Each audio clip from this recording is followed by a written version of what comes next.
2, 3, 4.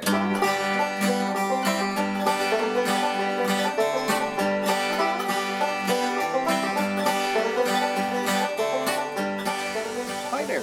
Welcome to Searching for Roots Music. We're Paul and Liesbeth Wolbers. Today's video is going to be a little bit different from what you've seen thus far. It's an interview with Liesbeth's banjo teacher, Lori Pegram. And Liesbeth will explain to you how she found Lori after a long quest. Yes, like Paul says, it was a quest. I acquired a banjo late in life, and so now I needed a teacher. So number one teacher was a woman at the music store where Paul bought the banjo. That's another story.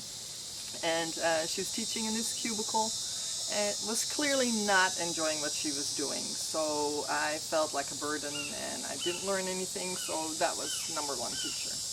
Then I found another teacher who was primarily a guitar teacher, but he also taught banjo, mandolin, maybe some other string instruments, and so he was a very good guitar player, but as a banjo teacher, I don't think he really knew much about the banjo at all. And believe me, I didn't know much, so, you know. So I stayed with him for a little bit.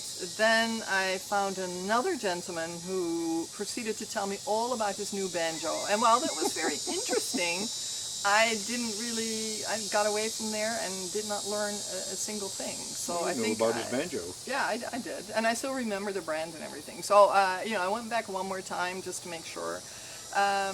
Then I found another gentleman who again was a great banjo player, but when I would come for my lesson, he would not know really who I was or what I was doing there. So that didn't last long. And then another gentleman was kind of inappropriate, so I didn't stay with him. So anyway, you know, I almost gave up. You know, I would come back and I would be so discouraged, thinking something was wrong with me. You know, I was never going to learn an instrument, and Paul really had to give me pep talk after pep yes. talk. Like, you can do it. So, you know, thanks to Paul. Then I went on Banjo Hangout and found Lori Pegram's profile, and immediately, you know, I saw that she was primarily a banjo player. That's her main instrument. She has a teaching background and horses and donkeys. Loves horses and donkeys, which I do too. So there were some things in common. So I went to see her. It's quite a drive for me, but you know, I was desperate at that point. So I went over there, and there she was sitting, and she has a teaching nook at her house. You can see it on the video, and she greets you with a warm smile, and you immediately start feeling good, you know. And she has a plan. She's a woman with a plan. She's got books, she's got materials, she's got sticky notes, she's got CDs. You know, you feel like, you know, you are on the way to learning something. You know, as long as you do your part, you know, she will do hers. So, you know, it made me feel good. And, you know, since I've been with Lori, I've learned so much. I've really surpassed what I thought I could learn. Yep. And, you know, I'm so thankful, you know, that I found her. And so I really hope you enjoyed this interview. I love Lori. I think she's the best teacher around. And, you know, the interview will speak for itself. I hope you enjoy it. If you do, please, you know, like this video, subscribe, all that. In the meantime, please take note of the music in your own life.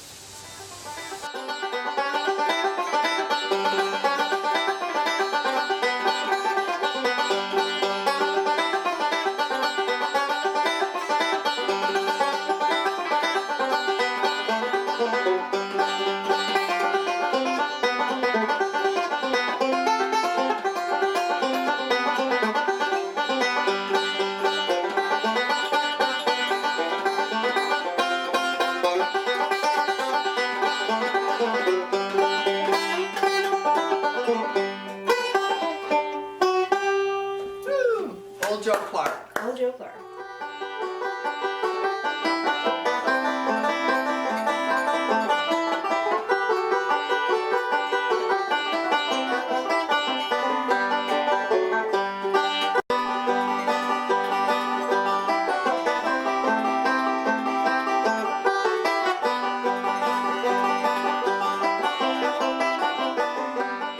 So hello everyone, my name is Liesbeth Wolbers, that's my husband Paul behind the camera, and we are searching for roots music. Today we are with Lori Pegram in Southwest Florida. She's a wonderful bluegrass banjo player and a terrific teacher. Thank you. So Lori, how and when did you start to become interested in bluegrass music? Probably in high school we used to go see some bands play, and one of the bands was called Cowtown, and there was a fiddle player in there, and this one evening he put his fiddle down and picked up a banjo, and I was just like mesmerized. I was just like, oh, that's just so cool. And that was my first interest. At the same time, I think it was 75, so it was a few years after that, but Will the Circle, the Nitty Gritty Dirt Band brought out the album Will the Circle Be Unbroken, and I had heard that and just fell in love with it. In particular, it was Nashville Blues was one of the songs on there that I really liked, but the whole album was great. It was a double album.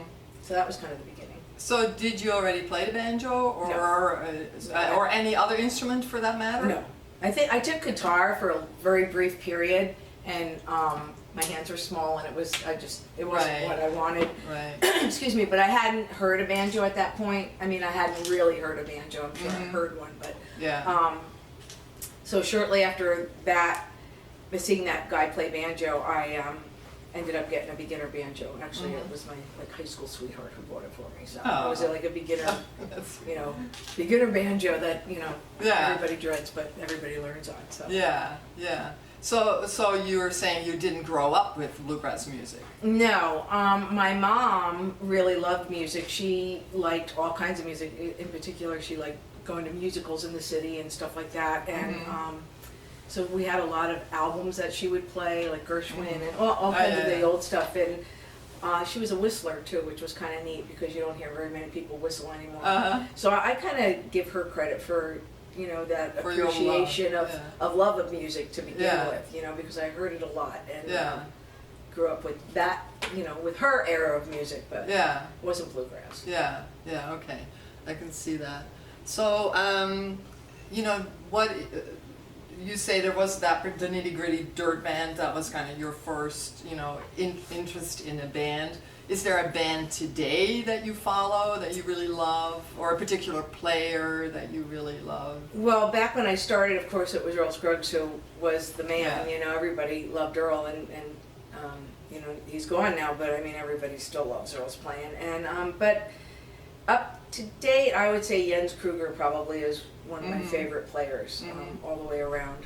Right. Any particular album of his? They have several, so I can't even name one because I have several of them. He's also gotten into some kind of classical playing too, but I like his standard playing. He's also a clawhammer player as well, a very good clawhammer player. He's just a superb musician. Yes.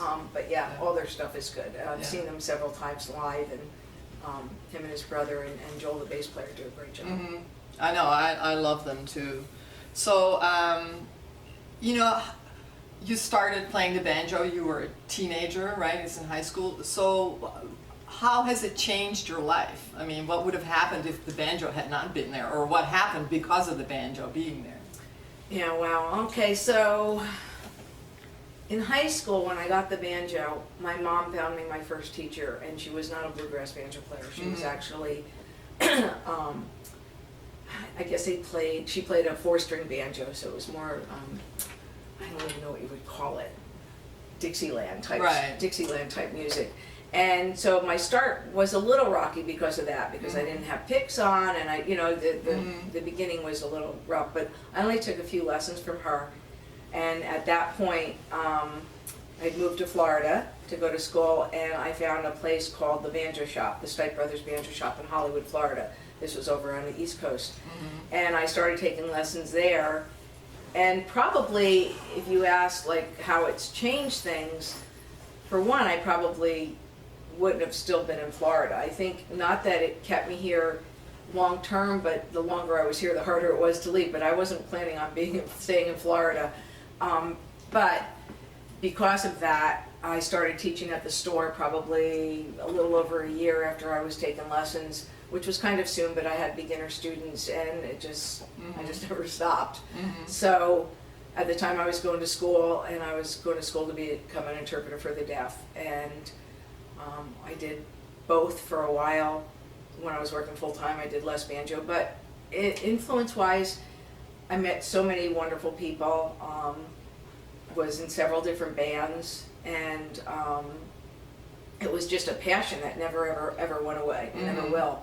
So in that sense, it was, you know, life-changing for me, because Right. it was, my life really revolved around it for many years, and still does.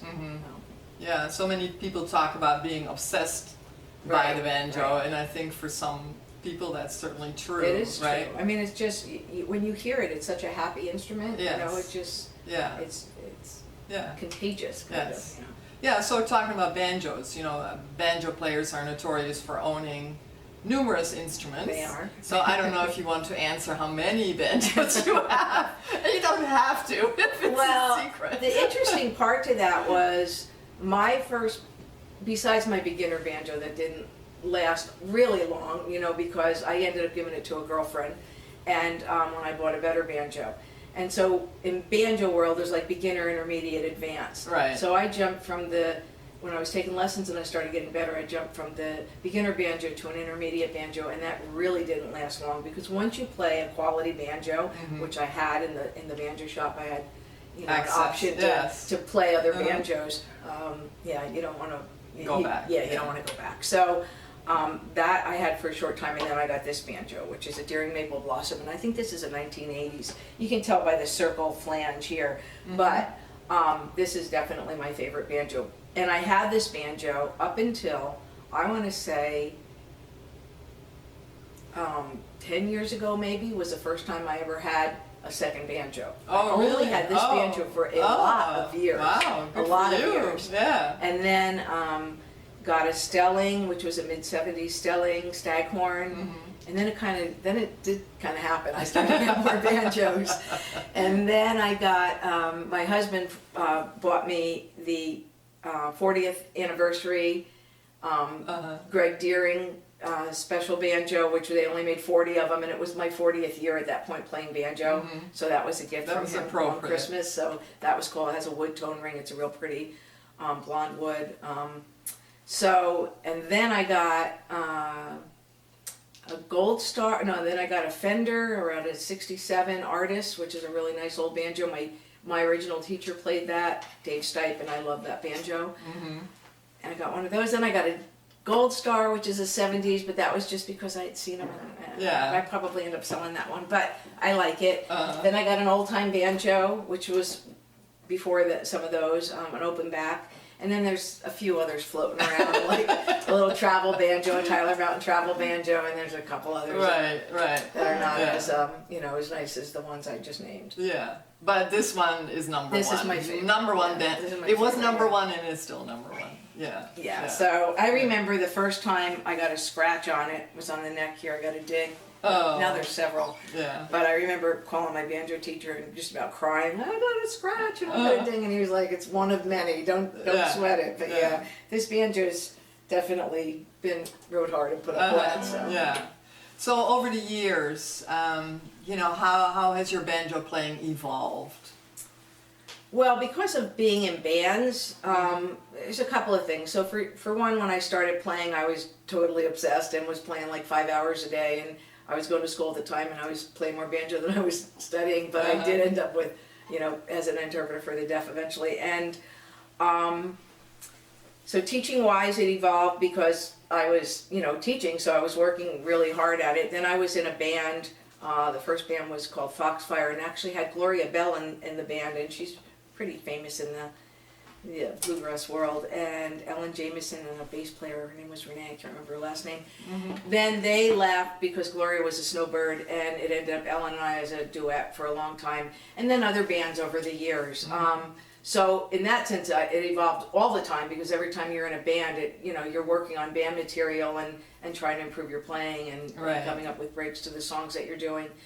And then still with teaching, always with teaching. It's a never-ending, journey to try to get better and figure out how to teach something a different way if somebody's not getting it. So it's a Yeah, so, process. I'm a student of yours, so, and I know how hard I was looking to find somebody who's not only a great musician, but a good teacher, because a lot of the times those things don't go together, So teaching-wise, you know, is there one thing that you always try to impart to your students, like sort of a guiding light?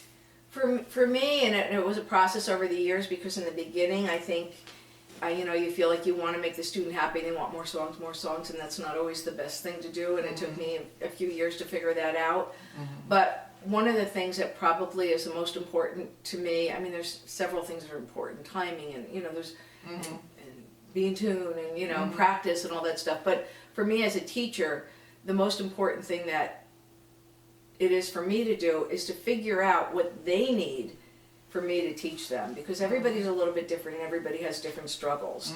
So I would say, yeah, so I would say that was the most important thing for me, is to kind of assess where they are and figure out what is the best thing that I can do to get them to where they want to be. Because not everybody wants to be on stage, not everybody, you know, has the same aspirations, and everybody has different hurdles, whether it's timing or, you know, or memorization or whatever it is. There's a bunch of different things that you can stumble over. But to make it to where it's fun, and that would be probably along with that is enjoy the journey. You know, when I was practicing, I was like just head down and go forward, and I try to remind people to enjoy the journey, and it is a journey, it never ends. Yeah, and you know, that's a really good point. I think enjoy the journey, because there's always something more that you can learn, you know, so you can be perpetually frustrated, or you can just, you know, realize that, hey, This is where I'm at. This is where I'm at. And I have a goal and I want to continue. And you keep practicing and you get there. Yeah, that is true. So for your own playing, I know you recently started a different style of playing. Can you talk about that a little bit? Yeah. When I was at the banjo shop, the interesting thing is there was a huge old-time community there, and for whatever reason back then, and you're talking a lot of years ago, probably in the 80s, I was just hooked on bluegrass, and it wasn't like I disliked old time, it just didn't really do anything for me. In the last few years, I think between listening to players like Jens Kruger and Mark Johnson, I just all of a sudden developed this interest in clawhammer. And so the last few years I've been kind of fooling around with that and enjoying learning the style. Different kind of music altogether. It's a dance music, you know, and they all play together as opposed to bluegrass where, you know, it's the banjo player's break, the dobro break, the fiddle break, and the singer. This is all done together because it is basically more dance music. So I've been really enjoying that journey, actually. Right, so. right. And, you know, you also have been composing a little bit. A little bit, yeah. I've written some songs, and that's the other thing I've gotten into recently in the last year or so is a little bit more writing and writing of songs. I've written a few. One in particular that's on the last band I was in, the CD, was called Ride, Ride, Ride, and I wrote courses with a really good friend of mine who actually I met through banjo. I've made a lot of friends through, you know, teaching banjo. And she passed away, unfortunately, from cancer, and I wrote that song. I have 3 donkeys and a horse. Yeah, they're out back They're out there, yeah. And the second donkey we ended up with was a rescue, and unbeknownst to us, she was pregnant and dropped this little baby. Well, the mom's name was Mocha, and so we were going to name the baby Little Latte. That's how Little Latte name came about. Since then, we've changed her name to Sassafras, but the song is still Little Latte. So I wrote this old-time banjo tune for her. You want to hear it? I absolutely want to hear it, yeah.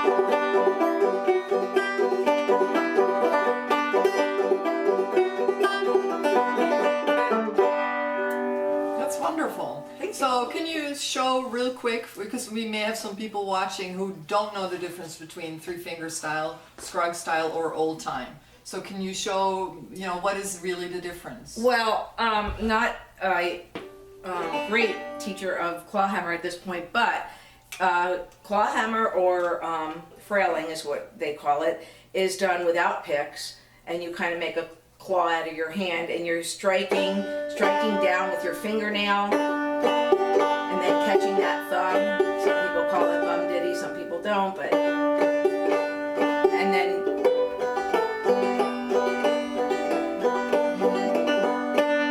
with with a pair of finger picks.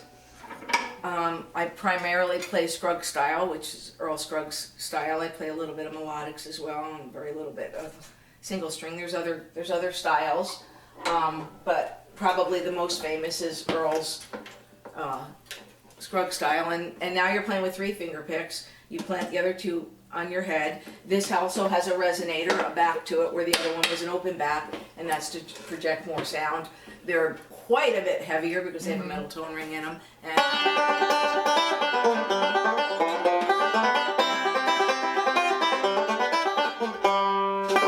picks falling off.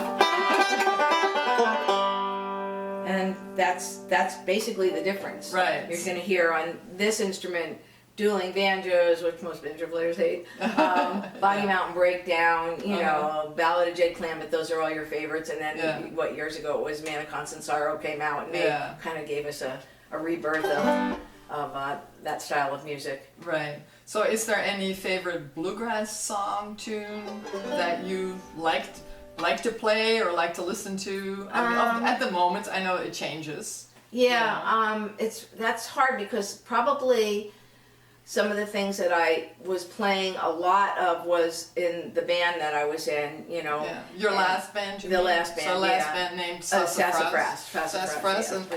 they actually have an album out. It says Sassafras, Ready for the Good Times. Yeah, So that was finally done probably just about the time the band broke up. I know, unfortunately, right? But yeah, so I worked a lot on that, and then when the band broke up, I kind of hiatused from that and switched over more to my old time playing. Not that I'm not playing this, it's just that I'm not playing it like I was. Right. So Right.